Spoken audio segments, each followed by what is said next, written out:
Professor, we'll start off with you, get your take, kind of get your read on the situation, where you think, what do you think the plan is here with this indefinite ceasefire? Is President Trump looking for an off-ramp, or is he trying to use this as time to build up more troops and artillery? Well, I mean, it seems as though they are trying to build up more forces for a quick strike against Iran. So even though there's a ceasefire, there's been a lot of cargo flights of American weaponry and munitions into the Middle East. And the George H. Bush has been making its way into theater, and it's expected to arrive in a couple of days. So I think like by next week, we should have a better indicator of what's going on. But I think from my perspective, what I anticipate is a move towards more low intensity conflict, where it's a war of attrition, right? So it's a naval blockade. You have some ground forces deployment, and then you have some continual airstrikes. But the tempo of the war will be not as high as before. And the reason why is that I think that this will become a global economic war as we move on. So I'll hand it over to Alex. Yeah, Alex, go ahead. It's a very, very difficult question, Danny, and I'm not entirely sure how to answer it in any concrete way. I've been observing this event and really scratching my head, because I was among the people who was fully convinced that Trump would never attack Iran, because I thought it was just extraordinarily dumb and unrealistic, that the downside risk was enormous, that the upside to the attack was next to nothing. Little to gain for Trump. I understand that there's a lot to gain for, let's say, for the Western Empire, which, I always characterize as the undead reincarnation of the British Empire. And so we can see that there are certain, there's a certain echelon of power, certain vested interests that very, very badly want this war. And this incentive will not go away. For Trump himself, politically, he desperately needs out. So I think that we have a bit of a conflict between two layers of the command and control structure, where you have the President of the United States and the, the legitimate government of the United States that got enmeshed in this. It risks becoming a quagmire for them, so they want out.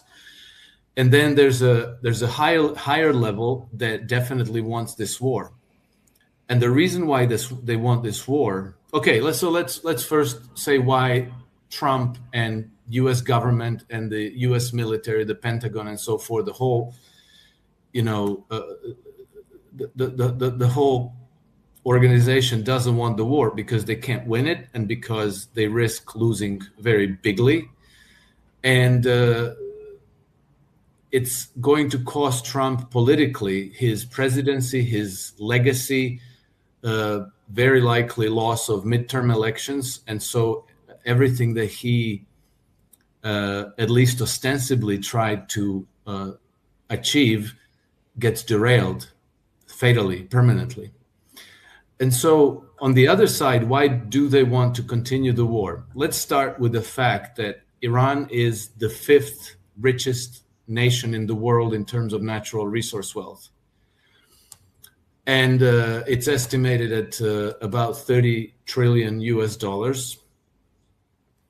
And then when we connect this with the fact that our monetary system is predicated on circulating money as debt, for which you need collateral, and that the monetary system is fraudulent. So if it doesn't grow like a Ponzi scheme, it mathematically collapses. It's a mathematical certainty.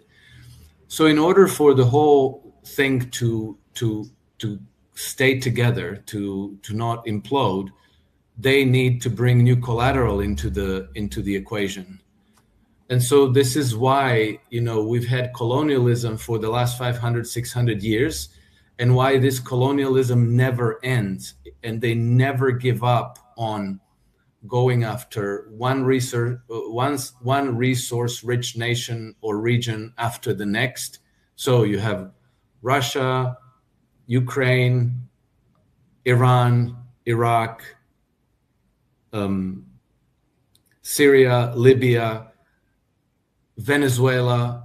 It just never ends. The rhetoric is, the narratives are always, oh, the Iranian mullahs are terrible people. If they get a nuclear bomb, they're gonna incinerate us all. Similar to Iraq, Saddam Hussein is a terrible person, and if he gets weapons of mass destruction, it's going to be the end. Gaddafi is a madman. He's killing his own people. Bashar al-Assad is a madman. He's killing his own people.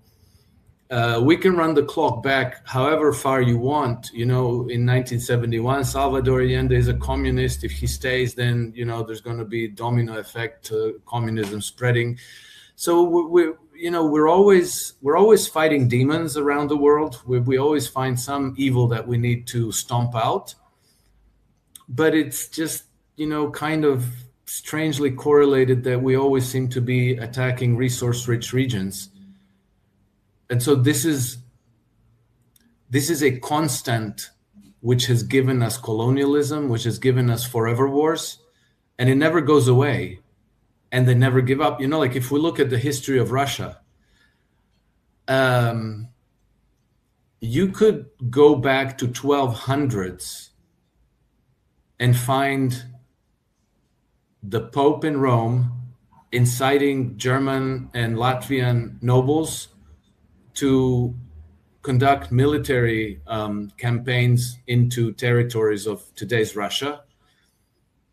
And then it never really stopped, it continued, the Polish invasion, the Swedish invasion, the, Napoleon's invasion, Hitler's invasion, multiple attempts at regime change, which, once upon a time involved setting up a fake czar in the Kremlin. But it also involved the 1917 color revolution, the Bolshevik coup. It had also involved a sort of a color revolution in 1991. When they replaced the communist regime with Boris Yeltsin, who was, a different version of Volodymyr Zelensky, who basically worked 2 hours a day, drank the rest, and played tennis or hunted. And he had American advisors write decrees for him, which he would just sign. And they had practically total control of Russia. And in those 10 years that they did, they brought Russia to a state of almost total disintegration. And the average salary of a Russian worker was $56 a month. So we can probably safely foresee that this dynamic is not going away.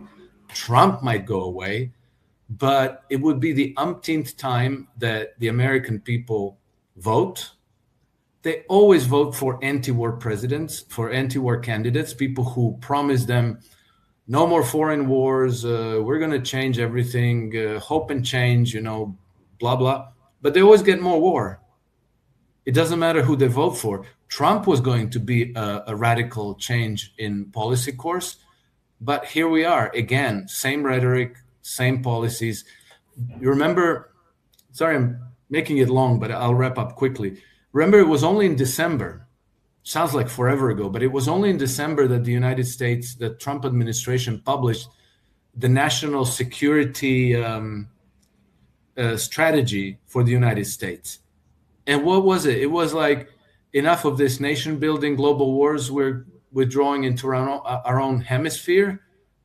And now we're at war with Iran.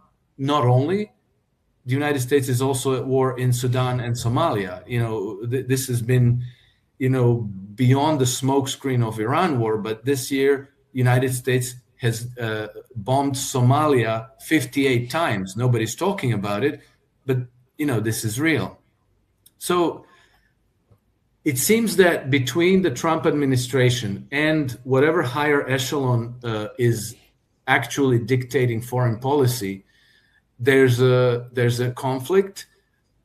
But it seems to me that ultimately this higher echelon gets to press the clutch of the whole policy machine and put it in motion. Anyway, so that's how I see it, and this is why I believe that this problem's not going away and this war is not going away. I would agree with Professor Jiang that probably the intensity is going to drop off, and it's going to maybe go back to sabotage attempts at regime change and economic pressure.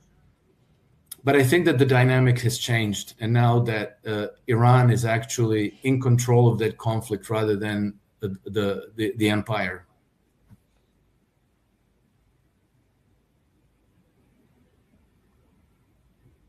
Danny, either you froze or your connection Professor froze. Jiang, if you're national. Oh, what about now? Yeah, that's fine. Are we back? Yeah. Okay.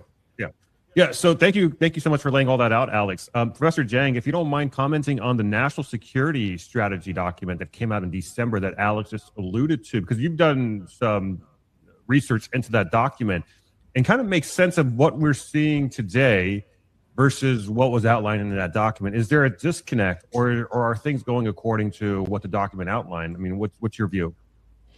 Right. So, having read the document, I think it is erroneous to say that America's intention is to retreat back into the Western Hemisphere. I think what the document really says is that America will no longer adopt a liberal interventionist attitude towards geopolitics. No more multilateral cooperation, no more working United Nations, no more being policemen of the world. I think the intention is to move towards a more mercantilist, realpolitik, interest-driven attitude towards geopolitics. So whatever puts American interests first. And I think that what this means is how this war will play out in Iran is that using Iran as a pretext in order to basically impose a naval blockade on the entire world. And so I'll give you two data points. Okay, the first data point is that the UAE has asked America for a line of credit. Now, I believe the UAE Sovereign Wealth Fund, and Alex will know better than I do, but I think that the Sovereign Wealth Fund has $1.4 trillion, so that they don't need a line of credit. And the only reason why they would ask for a line of credit is to entangle the United States into the GCC, right? So think of the Lend-Lease policy that America had for Britain back in World War I and World War II.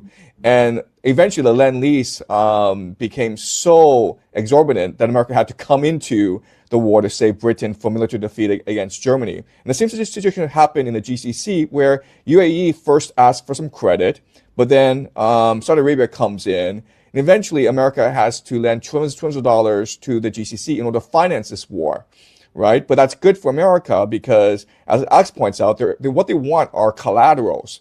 And so as collateral, they could have the entire GCC oil resources. And that's a trade that Saudi Arabia and UAE would make in order to maintain their control over the GCC. Okay, so that's point one. And I hope that Alex can respond to this point. I think that the UAE asking for a line of credit is a huge, huge deal. It's not really discussed much in the press. That's point one.